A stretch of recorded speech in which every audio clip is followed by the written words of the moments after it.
Good afternoon and welcome to the fourth day of the Root and Branch Inclusive Lay-Led Synod.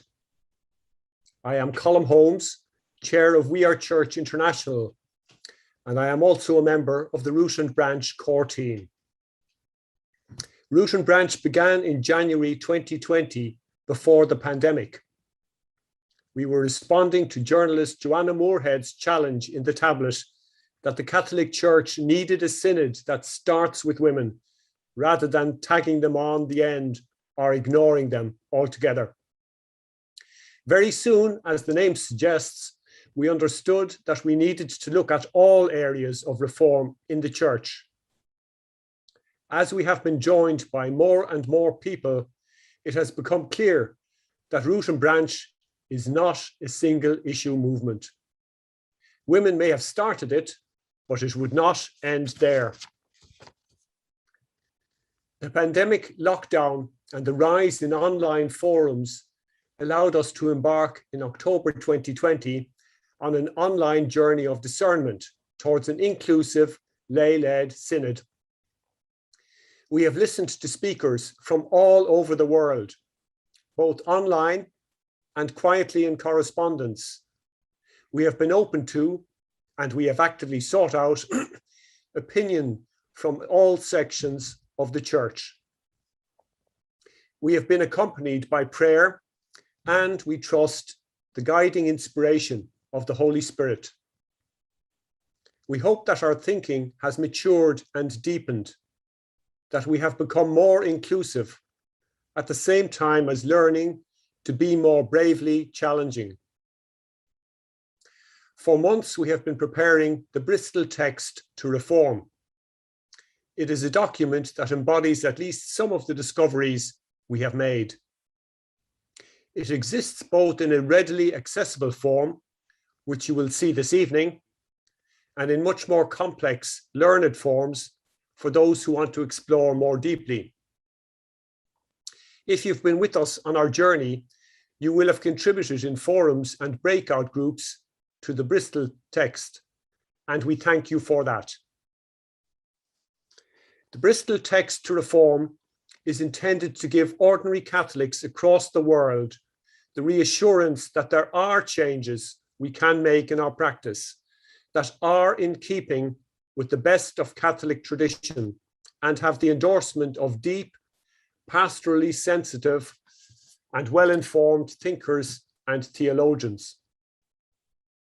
It also offers practical and often challenging visions for the Church, calling it to be Christ-like in its structures, its thinking, and its practice. So this week is the culmination of our year-long journey. This evening's panel has been preparing for that part of the Bristol text that considers sharing authority. Then on Thursday, we ask you to join us in prayer for the Synod from 8:30 to 9:30 p.m. On Friday, midday, we begin our wonderful weekend firework display of speakers, both online and in Bristol, led by Mary McAleese, Helena Kennedy, and James Carroll. We will end next Sunday with a celebration of word and communion, followed by lunch in an agape of inclusion. But back to tonight. The format for this afternoon is simple. We will introduce our panel and they will discuss the three short form statements they have come up with. There will be more backup documents, of course. Our short statements tonight are designed to be clear and straightforward and easy to manage in this medium. At the end, we will have some time for the panel to answer your questions. Please email rbsynodchat@gmail.com to submit questions. That email address is rbsynodchat@gmail.com. My colleagues, Penelope Middlebow and Mary Ring, will be asking the questions you send in. Naturally, with hundreds of audience members, we will only be able to tackle a sample, but there will be a survey after the Synod where we'd welcome your thoughts and contributions. For now, let me introduce your chair for this evening. Virginia Saldana is a woman activist, writer, and theologian living in Mumbai, India. She is currently secretary of the Indian Women Theologians Forum and a member of Ecclesia of Women in Asia. She is a co-founder of Rainbow Catholics India and a member of their steering committee. She is coordinator of the Mumbai unit of Indian Christian Women's Movement. She is a member of the executive team of Catholic Women's Council. She previously occupied positions in the Catholic Church commissioned for the empowerment of women at the diocesan, national, and international level as executive secretary of the Federation of Asian Bishops' Conferences, FABC, Women's Desk, and later of the FABC Office of Laity and Family. She is a former member of the Executive Council of Pax Christi International. Over to you, Virginia. Thank you, Colin. Welcome, friends, to this presentation by the panel on authority in the Catholic Church at this Root and Branch Synod. I deeply appreciate this initiative of women in Root and Branch, United Kingdom. The synodal process cannot be overemphasized if we want to see change from the top-down process of decision-making and authority to one of communion, participation, and mission. I have great pleasure in introducing our panel members who have worked together over the past 3 months to bring out this statement. Though the statement seems so brief, believe me, there is a lot of reference material that went into our discussions to bring us to these 3 important points. You can access and read the reference material through Root and Branch. We have 4 members besides myself on the panel, who are Christina Rees, Baroness Helena Kennedy, Luca Bandini, Confaloneri, and Presbyter Tony Cassidy, who is unable, unfortunately, to join us this evening. Christina Rees is a writer, broadcaster, and practical theologian specializing in women and religion. She was a leading campaigner and spokeswoman for women bishops. She is chair of WATCH, Women and the Church. For over 13 years, she was a lay member of the She was a lay member of the Church of England's General Synod for 25 years and a founder member of the Archbishops' Council, the body that advises the Archbishops of Canterbury and York on matters of policy and resources. She has sat on numerous national church committees and is an honorary fellow of Ripon College, Cuddesson, a leading Anglican theological college. In 2016, the Queen awarded Christina a CBE, Commander of the British Empire, for services to the Church of England. She is a school chaplain and will be ordained in September 2021. Baroness Helena Kennedy is one of Britain's most distinguished lawyers. She has spent her professional life giving voice to those who have least power within the system, championing civil liberties and promoting human rights. She has acted in many prominent cases of terrorism, official secrets, and homicide. She is the founding force behind the establishment of the Bonavero Institute of Human Rights at the University of Oxford. In 1997, she was elevated to the House of Lords, where she is a Labour peer. She has published 2 books on how the justice system is failing women and has written and broadcasted on many issues over the years. Currently, she has taken on the role of director to the International Bar Association's Human Rights Institute. She directs the Institute's work upholding the rule of law and human rights globally. She has received several awards and has several publications to her name. Dr. Luca Bandini Confaloneri is the Executive Director in the Weingarts Institute of Catholic Research. He has a long-standing interest in the governance of the Roman Catholic Church. He is the author of Democracy in the Christian Church. His research at the Institute focuses on women's equality within the Roman Catholic Church, as well as working to improve Catholic social ethics, with a particular attention the ethics of family planning and LGBT relationships, given the impact current papal teachings have on those issues on women and men worldwide. Luca is also interested in translating academic findings about those issues into accessible educational material. He is the Partnership and Networking Officer at Catherine of Siena, Roehampton University, and was a former researcher at University of Birmingham. He has contributed as academic consultant to the documentary Jesus' Female Disciples, The New Evidence. And finally, our fourth member, Tony Cassidy, who is a presbyter and currently the parochial administrator at St. Matthew's at Norwood West.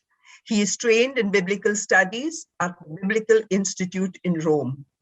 He did most of his theological studies in mixed classes at the University of Kent at Canterbury, which entailed a foundation year of general humanities courses, including one on socialism, communism, and culture.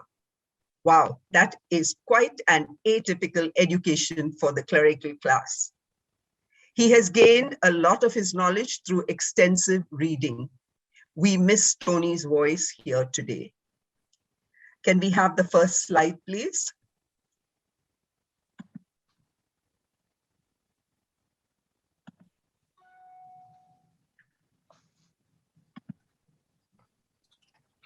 Over to you, Christina.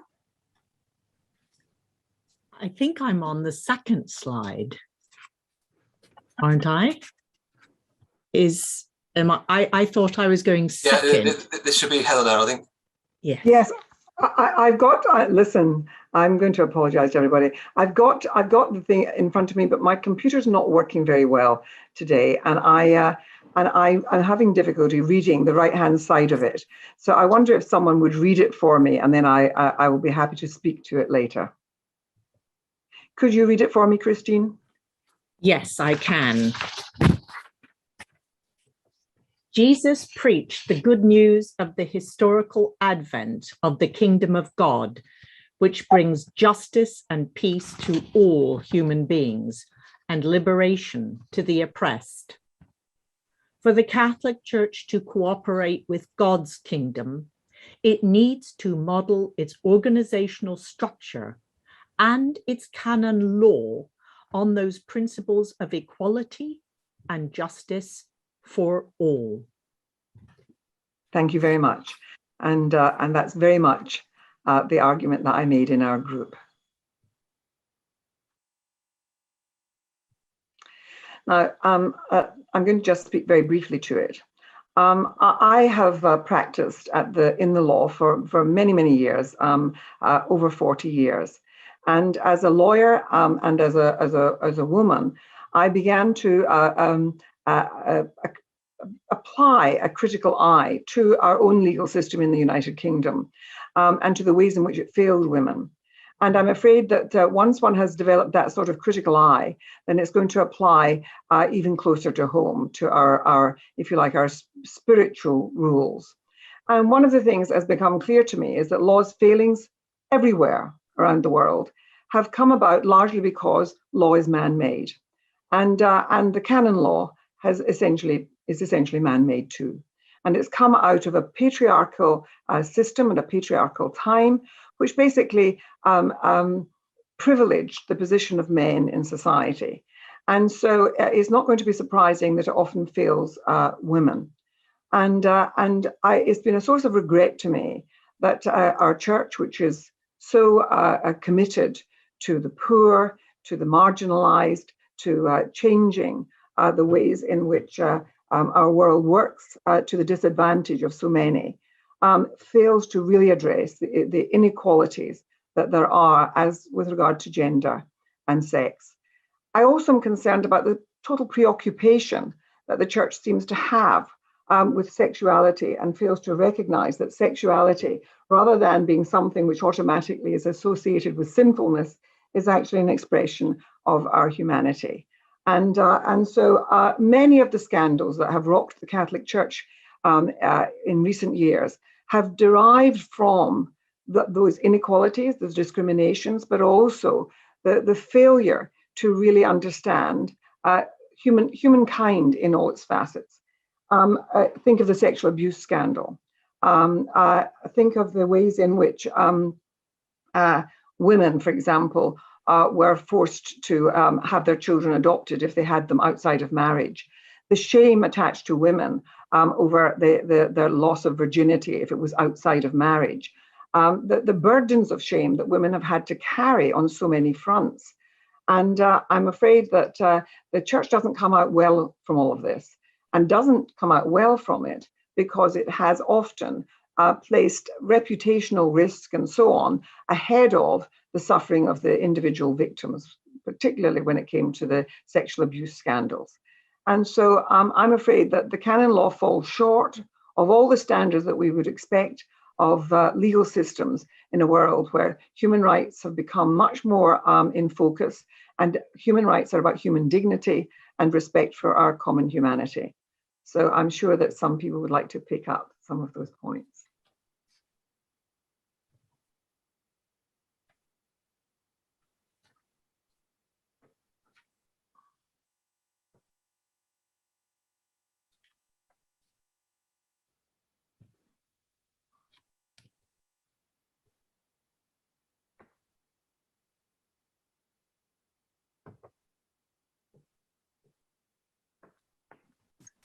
The second slide.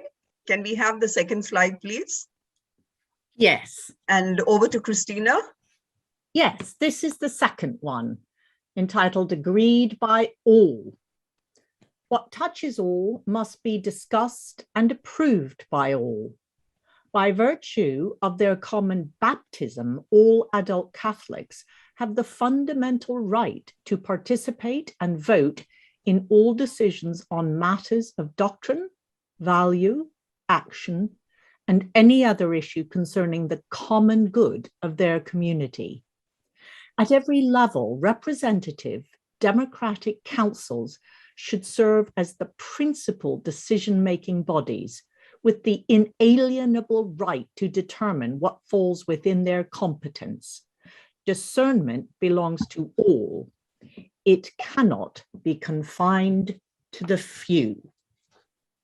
Now, my comments, I hope, pick up on that theme and maybe inspire some of your own thinking, because both my theology and my experience have convinced me that the best way for a church to make decisions which affect all its members and which also affect many more people who are not necessarily its members is to do so in such a representative, democratically elected body, inclusive of both male and female, ordained and lay.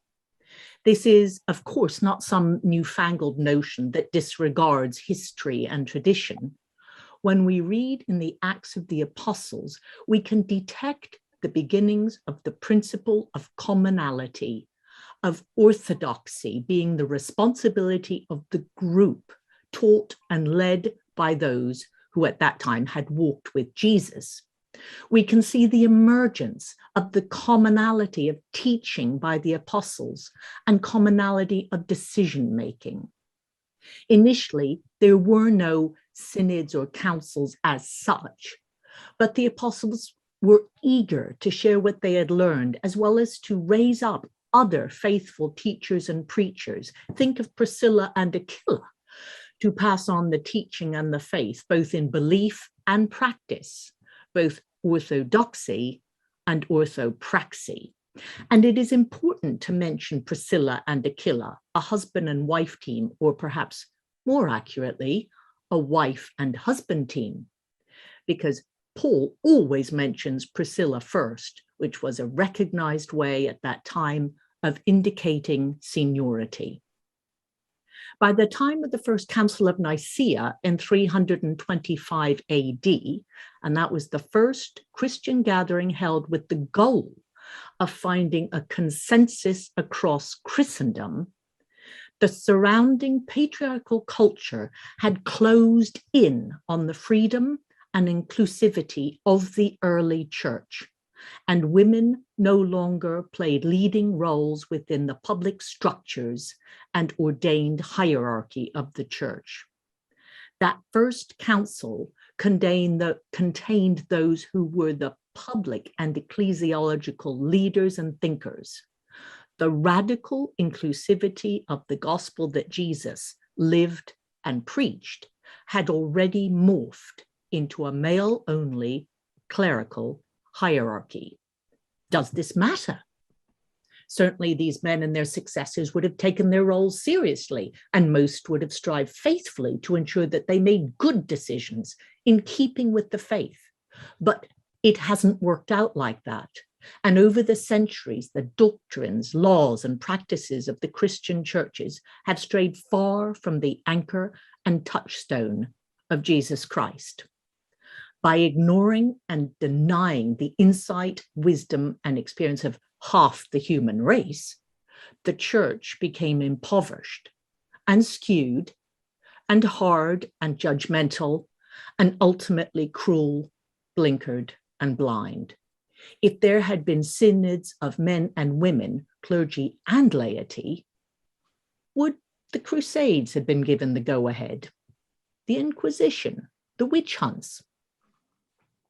As much research makes clear, having equal numbers of women and men on decision-making bodies produces the best results in terms of how the group works together, and in the case of the business world, results that can even be measured in terms of revenue and profit.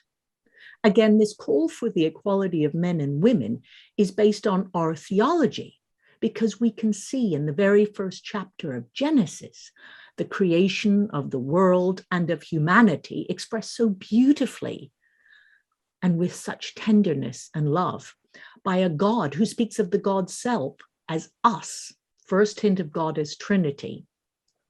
Males and females were created together as equal halves of a greater whole, and together given the charge of being fruitful, caring for the earth, and together blessed. There was a true mutuality between them.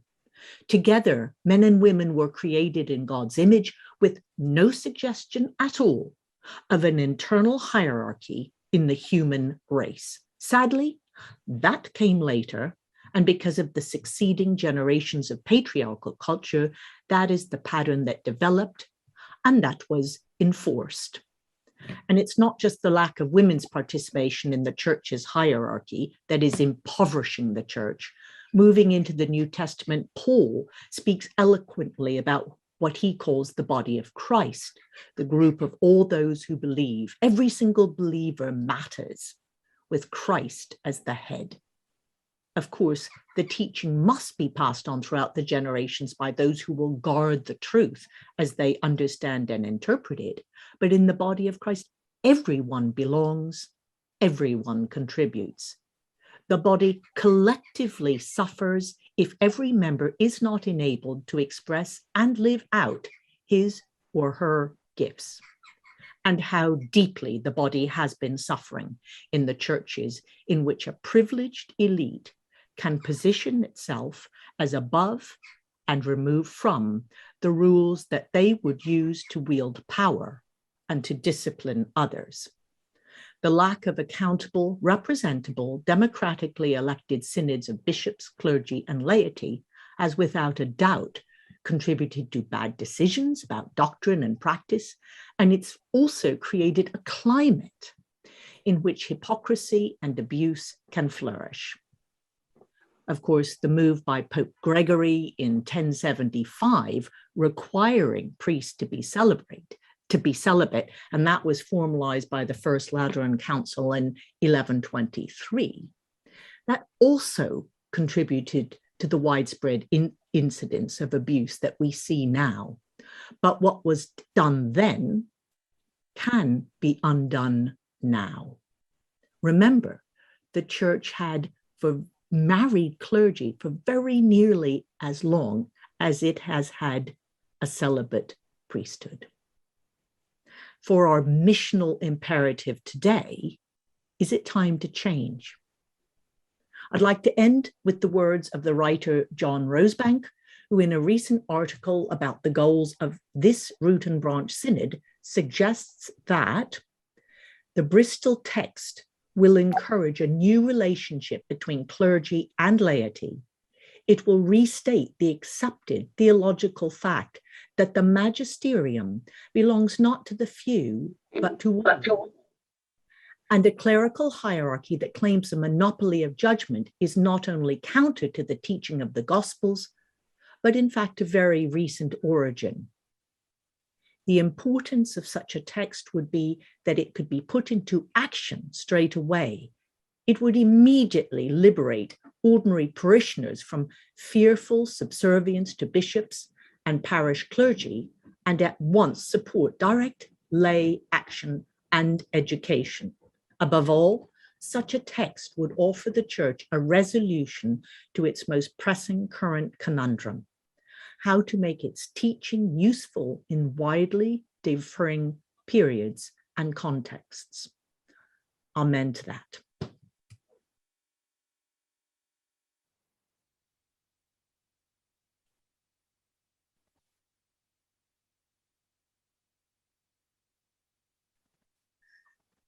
Thank you, Christina. Can we now have the third slide and over to Luca?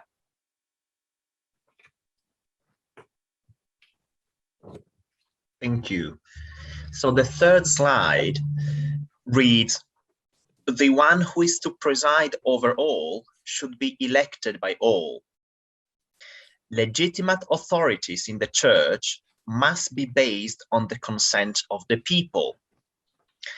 The church community has the right to evaluate, approve, and commission all those putting themselves forward for a ministry. Every adult Catholic has the right to vote for and to be eligible as a candidate for any church ministry. All Catholics also have the right to have their leaders render an account to them." Now, just a couple of points of comment to these. You will have noticed that the election of church officials is closely related to the authority of and the importance of councils and synods. And this is because if we go back to the last millennium until the First Vatican Council,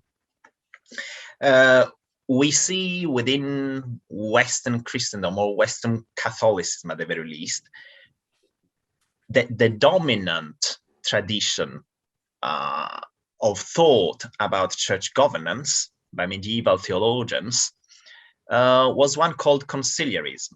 The best and brightest thinkers about church governance understood that the authority of councils and of synods was based on the fact that there were representative gatherings of the church. So a council or a synod had as much authority to the extent that they were representative of the insights, of the experiences, of the values, of the needs of the local churches. So if you have church officials, bishops first and foremost, who are elected, directly, democratically elected by a local church, you start really, a snowball effect in terms of church reform. And of course, like Christina said about councils, the election of bishops as well is nothing new. It was the dominant practice throughout the earliest centuries, the first millennium of church life. Many of you will know that St. Ambrose was democratically acclaimed to Bishop of Milan in 374, I believe, 374. He was acclaimed, he was elected as Bishop of Milan by popular acclamation when he was still pagan. He was not even baptized yet. The people, the church, the local church of Milan knew of him, loved him, asked him to become bishop. He accepted. Within 8 days, he was sort of baptized and ordained bishop. And he went on to be one of the most successful early bishops in the world, and the mentor to St. Augustine, etc. The point is, can we imagine the consequences of reintroducing the practice of episcopal elections, democratic episcopal elections? What if people today were to elect a woman? What if they were to elect a gay person in a same-sex relationship? The ancients said, vox populi, vox Dei. They sort of made the point that the will of the people was an expression of God's will. So there is a lot that can happen if the election of church officials is reintroduced. And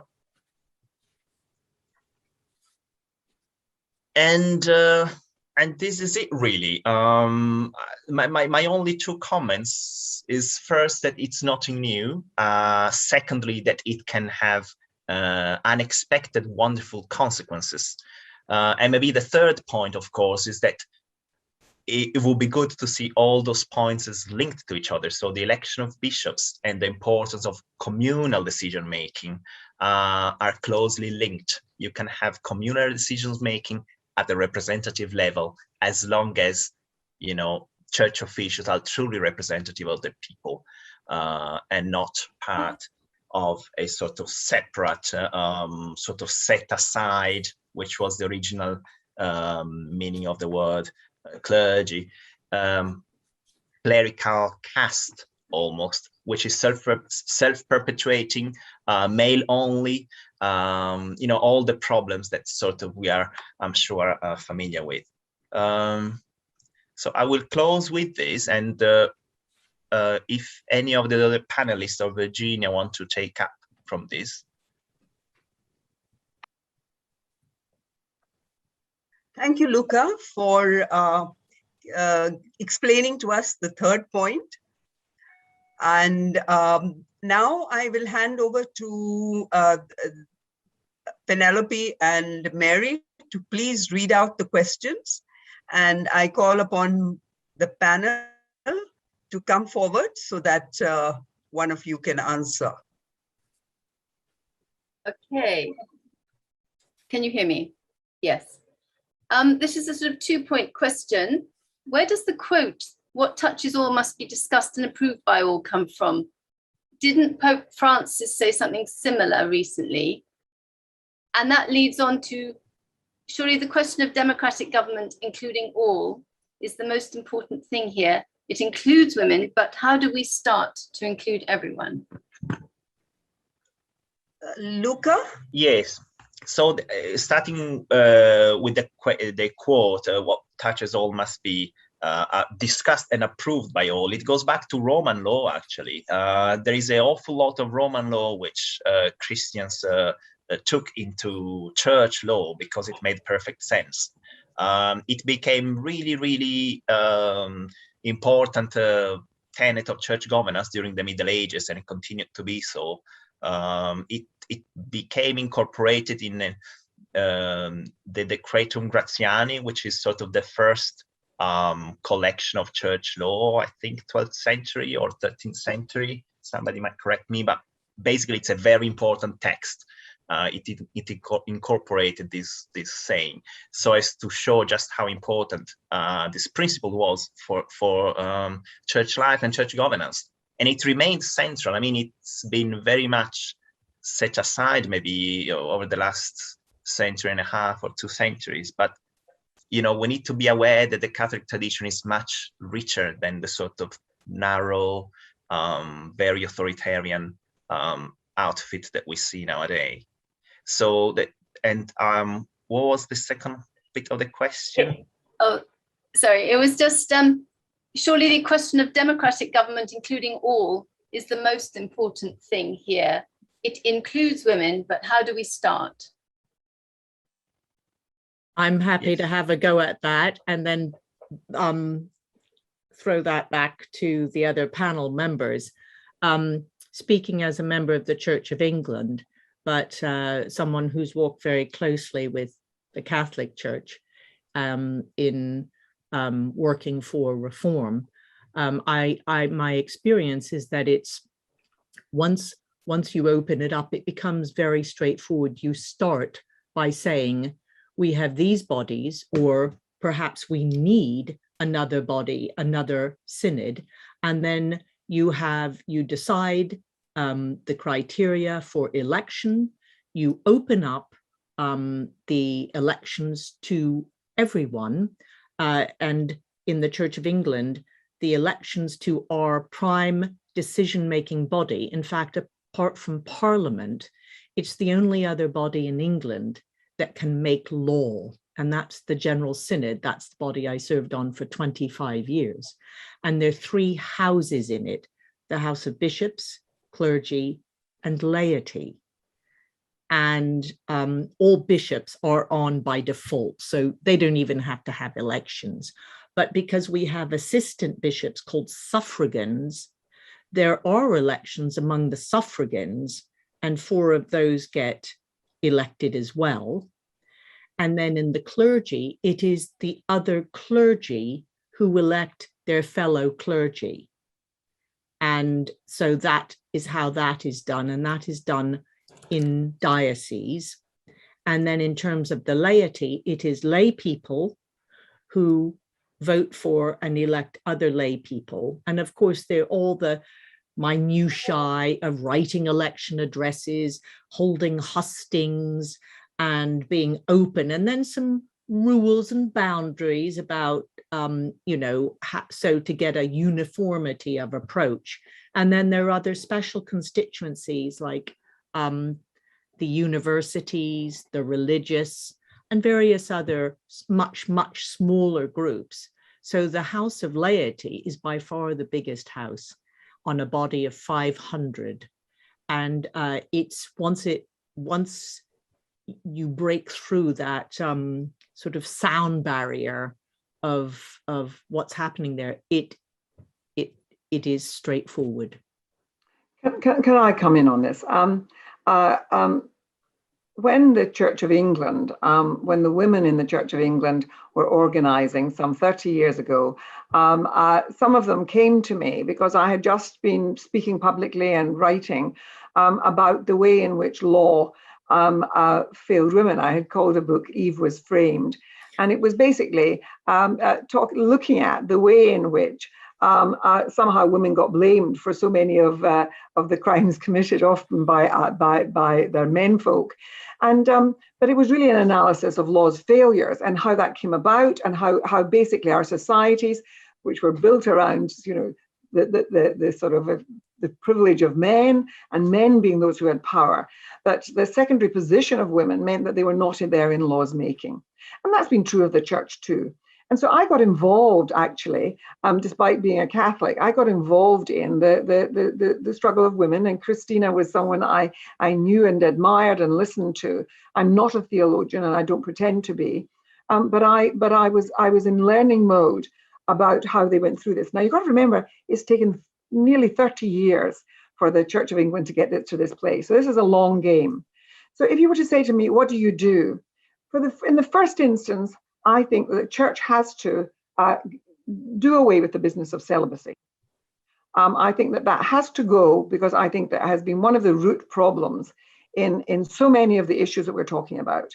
People are sexual beings. Some people might choose to be celibate, and so be it. But there should be the ability to become, to follow a vocation, even if you are a married person, male or female or whatever. So I just think that you deal with that first and foremost. You deal with the business of the Catholic Church's hostility to homosexuality, because it's been at the base of so many of the problems that the Church has faced. And I went on a visit to the Vatican, hoping to make some headway with some lawyers to try to persuade the Church to actually make a statement about decriminalizing homosexuality, making a statement to the world, because research that we've done in the Institute of Human Rights that I run, it showed that in places where there was criminal law, which was introduced, let it be clear, from from Britain, actually, in our colonizing, and we created criminal laws in all parts of the world that we colonized, and then it spread to other places. But and that's not to say that there wasn't, of course, moral opprobrium of people who might be homosexual, but it was about failing to understand people's sexuality. And when we went to Rome, one of the men who came with me was a very senior judge who'd been on the Supreme Court, they call it the High Court of Australia, and he's a homosexual who has been with his own partner for 54 years. And he's sat in the highest court in his land. And he said, and we made presentations to the senior cardinal to say, in places where homosexuality is criminalized, the persecution of homosexuals is huge, is terrible, where you see murder and grievous assaults and the most terrible abuse. And it correlates to the criminalization. And if the Church were to say that states around the world should be looking at whether they need to have these laws and whether they aren't a failure in terms of embracing everyone in all of our differences. But the judge, Michael Kirby, said to the cardinal, when I was a child, I knew by the time I was 6 or 7 that I was different. But already I had breathed in the sense that to be homosexual, or to like boys and want, in my dreams about it was to be with a boy. He said, when I was 7 and 8, I couldn't tell the people I loved most in the world because I was fearful that I would lose their love. And what does that do to a family where people feel that they have some dark secret that they have to keep to themselves? And the point he made was that now our knowledge of humanity has developed, and science and so on has helped us to understand sexuality so much better. And we've just had, if you just look at what we had in Ireland recently, with a country that was, in many ways, people would have said that the Church had the dominant role in terms of power and authority. And the people of Ireland, by a majority, voted to have gay marriage. And it was because the Catholic grandmothers and the Catholic mothers and fathers said, why should our child not have the same right to be with the person they love as our other child? And so all I would say to you is, there is a rebellion around the world on so much of this. And it really is about being lacking compassion and lacking a respect for the dignity of others' humanity. So I feel very strongly that you have to have abandon the business of celibacy, deal with the business of homosexuality, because many men found their way to the priesthood because they thought it would help them repress these terrible, terrible sinful urges they had. And that was why, we've had men in the priesthood having homosexual relationships, men who have basically subverted and corrupted their own sexuality, which led to then abuse of children. So all I would say is we have to deal with that first, and we have to stop being so preoccupied and fetishistic about sex within the Church and start concerning ourselves with suffering of the world. I've got loads. So those are the things I think we start with, and then you start with the business of that change would create sort of, if you like, a return to the church by so many, a respect for the church by the young who are becoming disengaged. And I think it would start the process of change. Mary, can we have the next question, please? You are muted.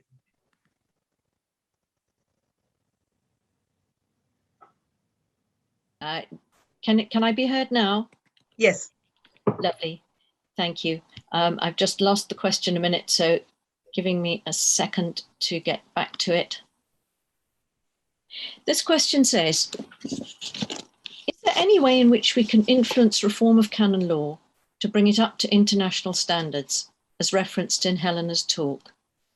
Would Helena be in a position to contribute to any work on this at the Vatican? Well, the person who has been really looking at this is my friend Mary McAleese, who was the President of Ireland, because when her period of office ended, she went, in fact, to Rome and she studied canon law, and it was with the intention of looking at it through a different, if you like, prism.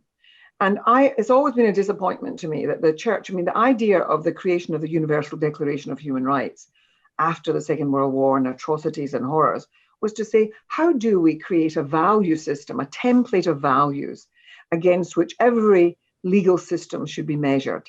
So it wouldn't matter whether you had a common law system or a constitutional system that laid it down, or whether it was codified, or whether you had a Sharia law system. There still should be this template, and it should measure what you're doing. And at the base of it, of course, was that whole business of human dignity, the stuff that the language that so fits with the Catholic Church. Why has the Catholic Church not embraced it properly? And of course, it hasn't done, and particularly with regard to due process, the idea of access to justice. You know, where was the access to justice for the many victims of sexual abuse within the church? And then the business of just moving people on who'd committed the crimes. Where was the justice in all of that?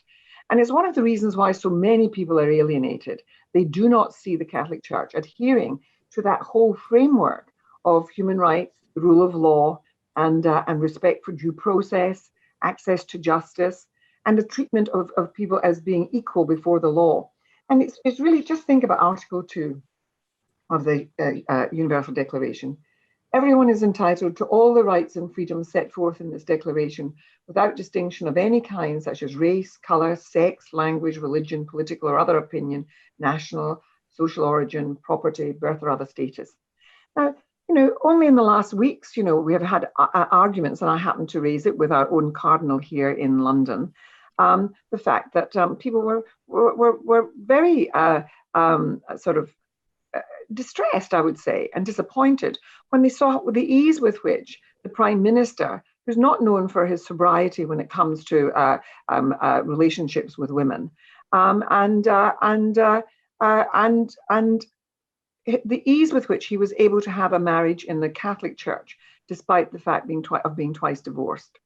And let me tell you, I know that people are living much longer, marriages do fail, and people don't go easily into the processes of divorce, and it can be hugely painful for people.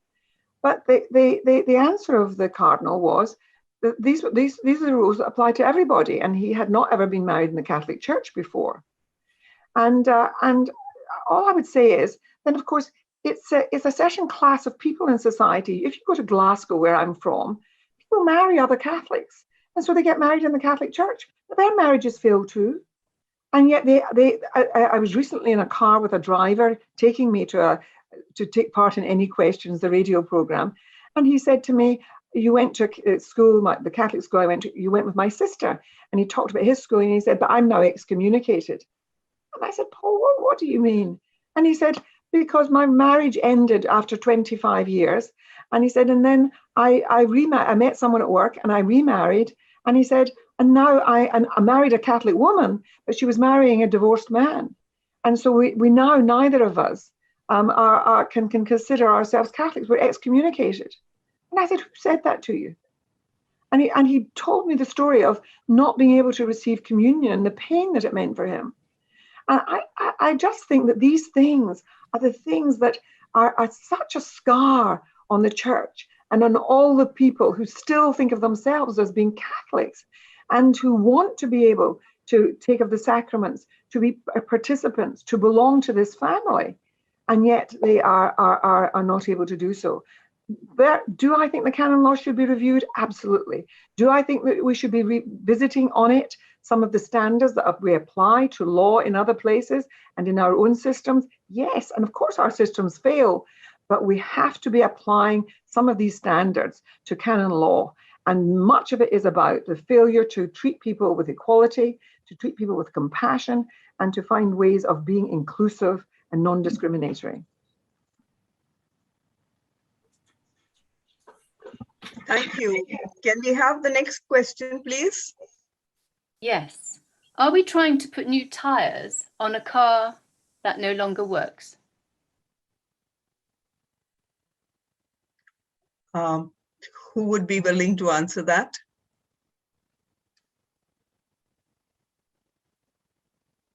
Luca?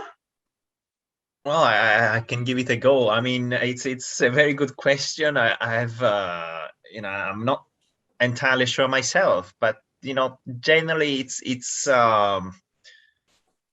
maybe difficult to rebuild from scratch than maybe to salvage what's there. I mean, the Catholic Church, it's a very big institution, but it's certainly, it's got, you have heard, very big flaws. I think it can be reformed, and the reform needed, must be root and branch for sure. But I'll tell you what's coming to my mind. I once read a review of a book. I haven't got around to reading the book yet, but it was a book. Can't remember the name of the author. This guy worked for the, I think, World Bank. He's Catholic and he's visited a lot of developing countries, and he wrote a book about the Catholic Church in the developing world. And I think, if I understood him correctly, one of the sort of conclusions that he reaches is that is on the basis of what he's seen in the developing world, is that most of the initiatives of the Catholic Church in the developing world, whether it's for social care, hospitals, schools, education, you name it, come from the bottom up. And only after they've been more or less well established, then the hierarchy sort of jumps in and takes control, or sort of provides assistance. And of course, in a healthy community, it's precisely at the startup stage that you need the institutional support, that you need the community behind you. And that's what's lacking. And it's lacking because the government structure of the Catholic Church, the hierarchy is out of touch, is not representative, is basically not representative and not really in touch with what's going on. And so they can't easily lead. They don't have buy-in to lead. So it's very much a sort of cultic, a Catholicism very much limited to the sacristy, and everything that's been done outside the sacristy, university, schools, etc., historically has come from the bottom up, very much so. From religious orders, from lay people getting together and doing things. Having said that, as I say, ideally you would need the governing officials as well, the sort of political structures that this way to be behind those initiatives, not leave them by themselves, and only step in when their contribution is not really necessary any longer. But I'll pass this to Helena. Well, Virginia, I think that we should be hearing from you too, because you were a very important voice in our group when we had our discussions. I'm a firm believer in reform. I've spent my life being involved in reform of one thing or another, and I do believe that there's so many good things about the teachings of the Church. And I feel that it has given me a value system where I often fail, but where I seek to do better every day. And in my contemplation, I return to that learning. But what I do feel is that in reforming, you know, the hierarchy has to be persuaded that this is about sustainability. The Catholic Church is not going to survive if it does not address these issues, because the young are just not going to engage, and the young are so clear in their embrace of difference, of racial difference, of sexual difference, their embrace of people's failings and of forgiveness. And I really just think that we are missing so much if the church does not have the good sense to reform. And so I hope that some of the senior people in the church and in the magisterium get wise, because they will not survive. And the second thing is, this is about justice and about compassion and about the very things at the base of the church. If you don't listen to the people, and to the people particularly who are suffering, then you cannot call yourself a Christian church following the teachings of Christ. So I really feel that we have to persuade the leadership that we currently have that they must cede power in order to survive. And the answer to it is, as I have a level of agreement about the business of some way of engaging the people in deciding who should be their bishops and so on. I think that you have to think of ways of doing that. At the moment, what you have is this business of, they'll pick a woman from somewhere. It's like the judiciary in our own system. You know, it started off where we complained and said there are no women in senior roles, and so they would then choose, you know, this woman and that woman who's not going to rock the boat, you know. And so what you do is and what happens to all of us, patriarchy is a way of being. I mean, it's a system of, I mean, I do want you to know that I've been working on a thing with the Scottish Parliament, funnily enough, around misogyny. And misogyny is about male entitlement and so on. But the thing about it is that some people do these things unconsciously. And also women buy into it too, because we're socialized to accept all these things. We're socialized to accept the idea that this is how it ought to be, and this is how it's always been, and therefore we can't change it. We can change it, but we have to persuade those involved in it just now that they have a part to play in this, or the whole thing is going to come down brick by brick, and that would be a great sadness to the world. Amen. Thank you, Helena. Yeah. Thank you, Helena. The only thing I would like to remind everybody about is the Holy Spirit. I have great hope in the power of the Holy Spirit, and all of us have the power of the Spirit. And I think we have to learn to listen to that Spirit, and we have to kind of get everybody on board. And I think it's we lay people now who have to take it in our hands. And, you know, when I look at Afghanistan, I see a lot of likeness to the church. The people over there have to take on the role of seeing that they have a good government. If they do not, they know that they're lost. So the people are struggling. They're putting their lives on the line. And I think it's we, the people of God, who really have to come together. And I see it happening. I see it happening. Even young people, I'm very much in touch with young people over here. Many of them say, is this happening in the church? And I said, yes, it is happening. People are asking questions. People want change. They walked out thinking that change is not possible. I think each one of us have to spread that message. Change is possible. Let us work towards change. Can we have the next question? Thank you. A major outage in the area. This question, says, it's quite a long one. I need to comment on the point made by Helena that subverted homosexuality in celibate priests has resulted in the abuse crisis. Whilst some abusers may be homosexual, it's important to also be clear that some abusers may not be homosexual. Celibacy, shall I finish the question? Or it's more of a comment. Celibacy and clerical suppression results in the ordination of emotionally and sexually immature men who have little experience of emotional relationships, and the consequence, sadly, is a subversion of their sexuality, whether heterosexual or homosexual. I agree entirely, and if my language was loose, I apologize for that, because it's why I go back to the fact that when I was asked, what do you do? I said the first thing you do is deal with the business of celibacy, the sort of obsession with sex, and with the failure to embrace the fact that people can be homosexual as well. But the thing about it is that so much of this is about enforced denial. In some way, and I really feel that it's a failure to understand the whole of our humanity. So absolutely, I agree entirely with whoever the questioner was. Thank you. Can we have the next question, please? Yes. This is about base communities in Brazil.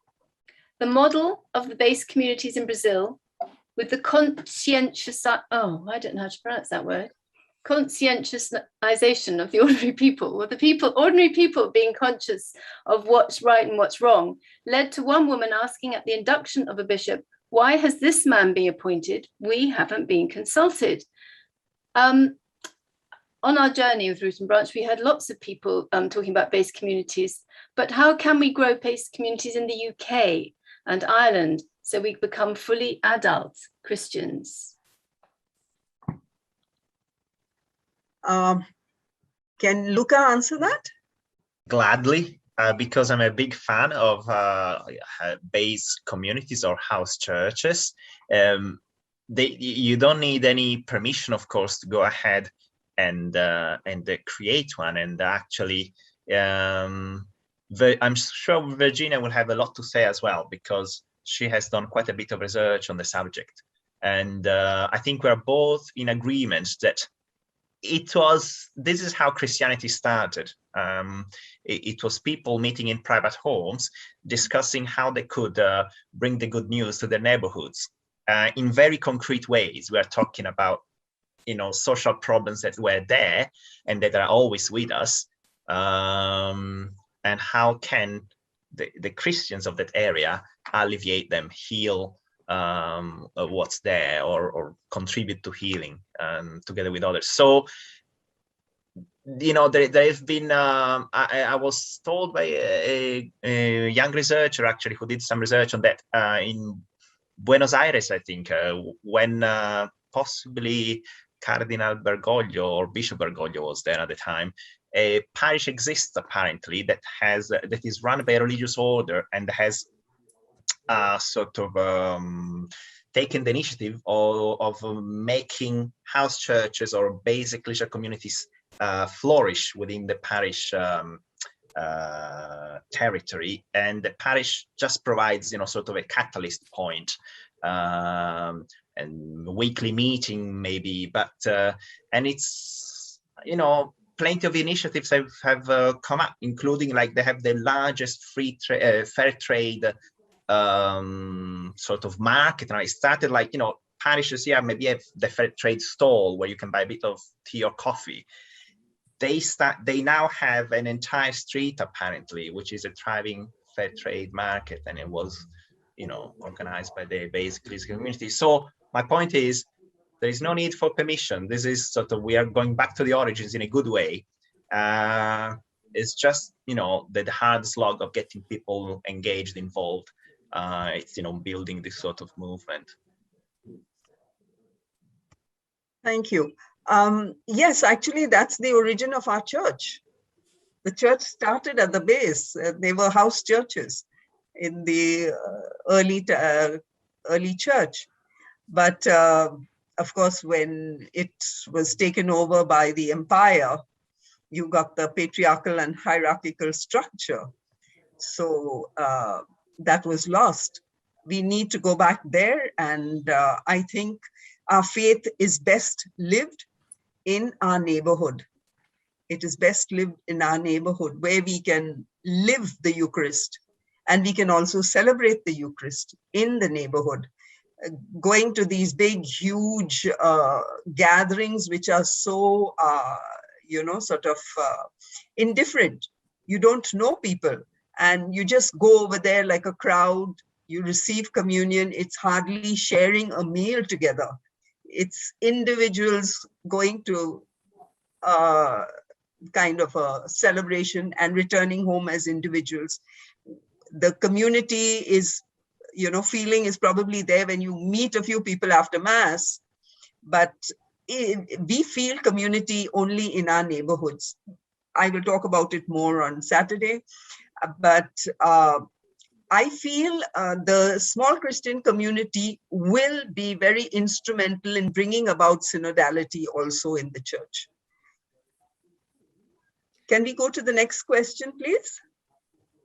This one says that Luca told us about Ambrose being elected bishop before he converted to Christianity. The people discerned that he was who was needed. Helena's talking about a rebellion of the people, for example, in Ireland on gay marriage. So my question is, how can we make the current hierarchy sit and listen and take the time to discern and not jump to conclusions?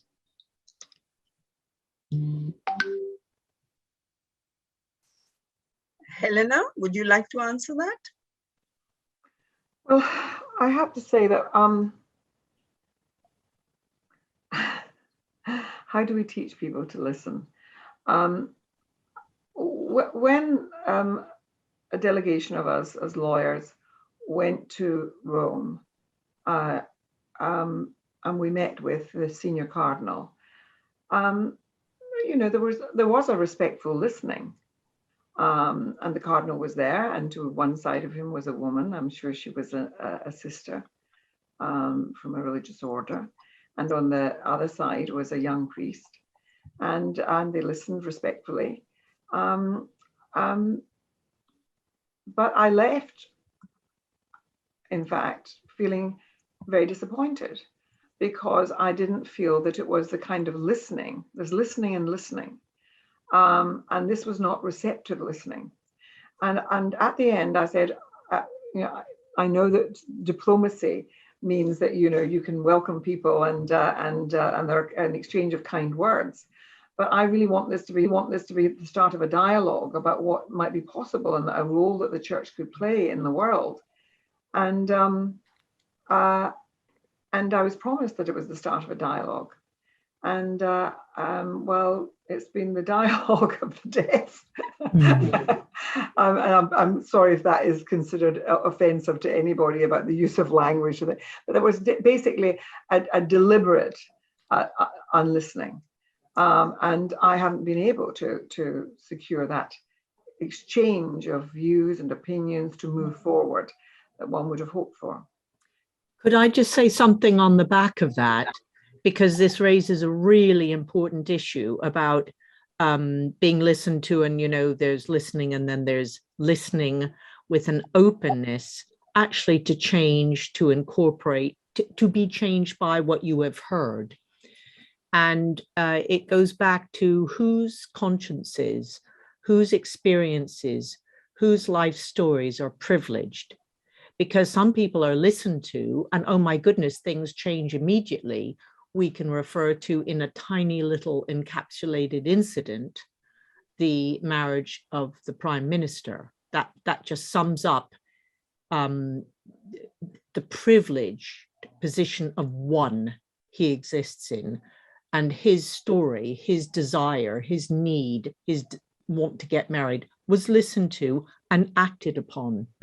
You can imagine Helena's cab driver in Glasgow asking for that and being rebuffed before he'd even got to anyone who had the power to make a decision. And I think it's really important to be aware of in going to synodicals and in encouraging base communities and all of that, in standing against the phenomenon of clericalism, where only ordained people matter, or only the powerful really get listened to. In the abuse scandals, clergy abuse scandals in the Church of England, what has been the repeated experience of people who would call themselves victims, survivors, or just people who have experienced abuse at the hand of clergy, They go and they've been allowed to have audiences with very, very senior people, including the archbishops and other bishops and other senior people. And there's been a kind of listening and some really good words after meetings like that. But what's changed? And I won't take up time to go into the stories of how that's been dealt with, but I just think we have to be aware of who's privileged, whose consciences is listened to, and who gets to choose who will be paid attention to. Well, you see, when I had the discussion recently about the Boris Johnson situation with our cardinal, his point was, well, he spoke of him as, he said it's the story of the prodigal son. And that I was one of the brothers who was resenting that this prodigal son was being clutched to the bosom of Mother Church or Father Church or whatever, when other folk had behaved well, and it was even suggested that perhaps maybe my view of Boris politically might have coloured it as well. Anyway, all I would say to you is that the point I made was that I don't think that happens for people in Glasgow. My mother was a person at the heart of the community, and women used to come to her, Catholic women who were being abused by their husbands, battered, who were being kept short of money and who could hardly feed their children because their husbands drank the money away, all that kind of thing. My mother was there at the heart of all of that. Some of those women left those men because they couldn't survive otherwise, and they were not given the support by the church. And the idea that you'd get the same hearing, people don't even know how to go about this stuff. They don't even know it's available to them. And so, I said, your communication strategy on saying that everybody's equal before the canon law is not working, let me tell you. And you need to do something about that. Thank you for answering that, Helena and Christina. Can we have the next question, please? Yes. Question is saying that if we're feeding into the synodal path that the Pope has established, doesn't the bishop's synodal path give them a veto over everything? In which case, how can that give any real access to the laity? And could it start at parish level? But actually, let's answer the first part of it because it's the nub of it, I think. I think, Luca, would you try to answer that, please? Yes, you're correct in that according to current canon law, and we go back to the need for radical reform of canon law, synods, including this synodal path, only bishops can have a deliberative power there. So, I mean, I heard recently from Paul Collins, the author of, I think, Papal Power. He's a Australian theologian, and he was telling me, he sent me an article he wrote for an Italian publication on the Australian, they call it the plenary council, I think they call it. It's taking place, I think it's taking place this year and the next. And he's saying that it's, I didn't use the word farce, but, from his description, basically, he doesn't have much hope of anything coming out of it, because there was a call for contributions to the church, and a lot of people wrote in with beautiful sort of suggestions and ideas, etc., just like we are doing here now. And then those contributions were collated by the Central Committee, which was almost entirely clerical, and they were sort of essentially tamed, so that the agenda and the sort of working document that they have now, it's a much sort of tamed version of what the actual discussion on the ground was like, and it will be further sort of watered down, presumably, in the, I mean, a bit less than half the participants are lay people, I think, but they don't have voting power. Only bishops and clergy have. So they will be those who decide what to send to Rome. And he's saying, you know, he doesn't have any hope that anything radical will come out of it, because it's been completely corralled. You know, how do you say? So that is a danger, and we will see what happens. I don't see, unless canon law is changed, I don't see how this can change, to be honest. It's part of bringing canon law up with you know, contemporary sort of democratic thought. And let us not forget also that basically this is only the second code of canon law that we have. It was composed in 1983 after the Second Vatican Council. In many ways, it's a rejection of the Second Vatican Council. The previous one was the first ever code of canon law, was only published in 1917, little more than a century ago, 103 years ago. And it was only published more or less as usual. You know, the Catholic Church was following suit with what states were doing. So you know, Napoleon had started the codification of law in France, and modern states kept doing that, you know, followed suit over the next century. And the church a century later decided that to do the same. But it's something very, in a sense, a lot of the laws are ancient. I was mentioning earlier the Decretum Gratiani goes back to the 13th century, but there were a collection of laws scattered. You know, there was no one single unified universal code of law for the entire Catholic Church. Now we have it. It's just about a century old. Actually, the current incarnation is 30 years old, less than 40 years old. And it's proved, I think, to be, I won't say dead on arrival, but it's certainly within less than 40 years, it's really proved how obsolete it already is. And it would need a complete rewriting. So maybe a synod could at the very least agree to rewrite it, to put together, you know, I don't know, a commission to rewrite it as, how do you say, on the basis of the principles such as those we are sharing here at this synod. You have principles of equality of participation, etc., you know, and you just have to sort of codify them into law. I'm not saying it's an easy task, but it can be done, and I think it's an essential task that needs to be done. Can I make a call? Yes, Helena.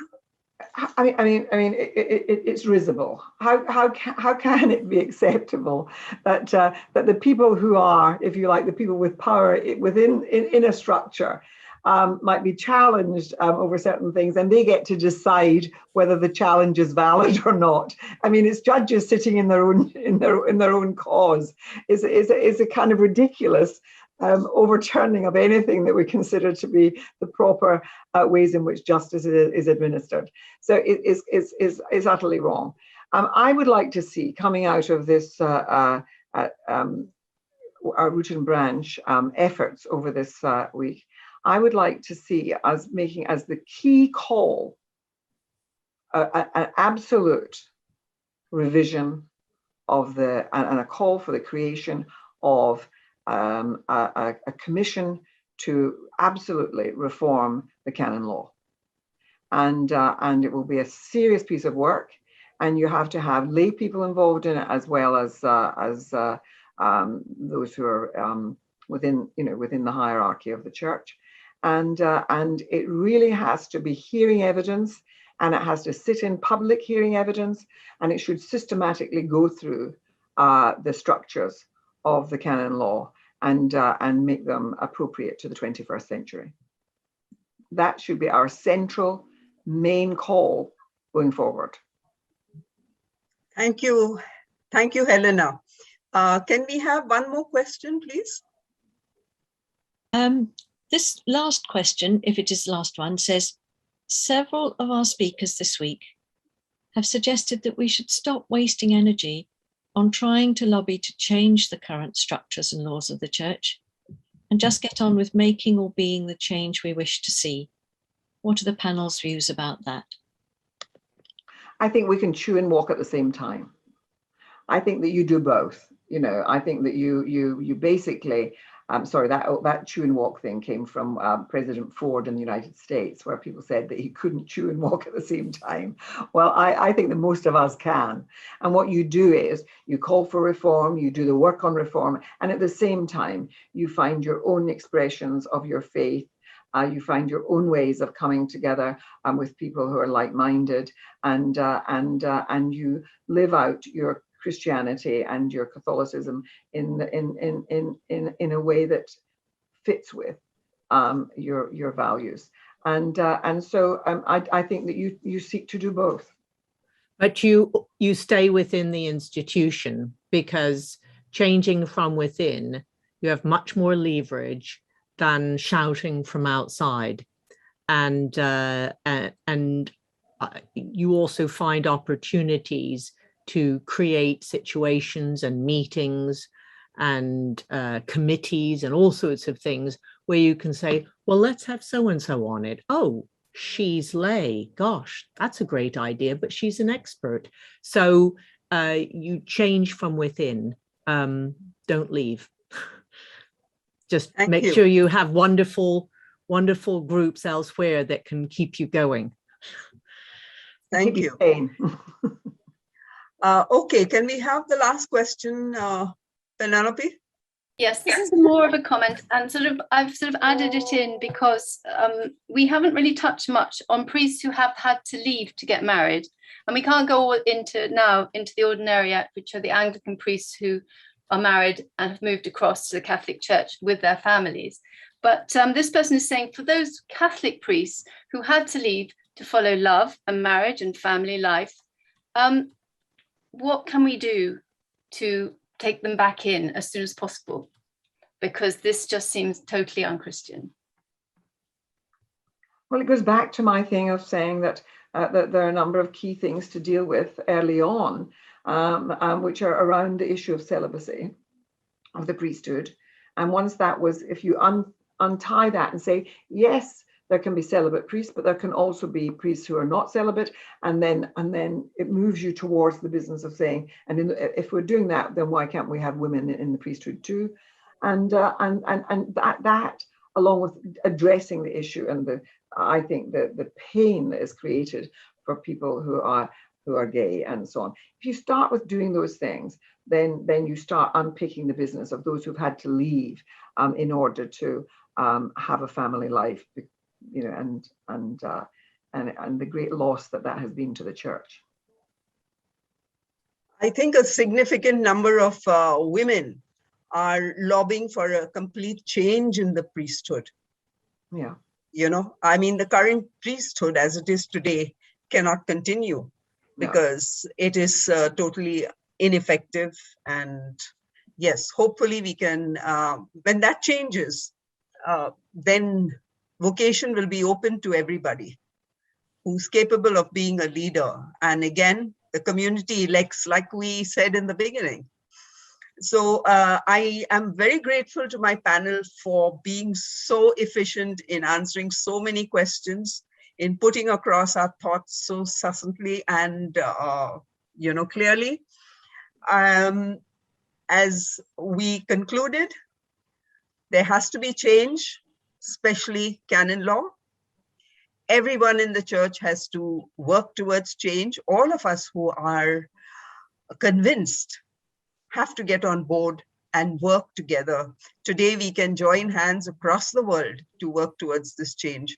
And Pope Francis, I always, you know, I love his Evangelii Gaudium. And he says, he wants a church of accidents. He, you know, go out and make a mess. So he wants us to come out into the street. And I think all of us lay people want to see change. We have to be the change. So let us get together and bring about that change and participate in the synodal process, even if our bishops leave us out. I think we should come together and have synods like this. No bishops initiated the synod. It is a lay initiated synod. So we can have our synods and we can throw our voices out there We can throw our suggestions out there. I'm sure somebody would listen, because there are good men in that structure. There are good men, but you know what? They're scared. They're scared to open their mouths. There are good men in that structure. So let us throw our voices out there. Let's hope that significant number of those men will come down and join us and call for change in the church. So with that, I would like to close today's session of our authority panel. So over to you for the closing prayer.